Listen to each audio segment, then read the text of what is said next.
আমরা কয়েকদিন ধরেই খবর পাচ্ছিলাম যে টিসিবি ট্রাক সেলের যে প্রোডাক্টগুলো আছে এইগুলো পুরোপুরি বিক্রি হয় না। বিক্রি না হয়ে এই যে অসাধু ডিলার যারা আছে এদের মধ্যে কেউ কেউ এই প্রোডাক্টগুলো নিয়ে এসে এই গোপনে রেখে দিচ্ছে। তা আমাদের সাথে জাতীয় গোয়েন্দা সংস্থা এনএসআই তারাও ছিলেন, টিসিবির লোকজনও ছিলেন।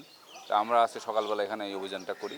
আপনারা দেখতেই পাচ্ছেন যে একটা পরিত্যক্ত গোডাউনের মধ্যে তারা এই অতিরিক্ত মালামালগুলো এনে রেখেছিল এবং এখান থেকে আমরা এই আজকের যে মালামালগুলো উদ্ধার হয়েছে সেগুলো পেয়েছি এবং এখান থেকে রুবেল নামের একজন ডিলারকে আমরা আটক করতে সমর্থ হয়েছি। এবং যে মালামালগুলো পেয়েছে এইগুলো আমরা জানতে পেরেছি যে সে প্রতিদিনকার যে মালামালগুলো পায়, বিক্রি করার পরে বাঁচে এইগুলো সে গোপনে চোরা বাজারে বিক্রি করে দিত এবং আজকে এটা পেয়েছি। এর মধ্যে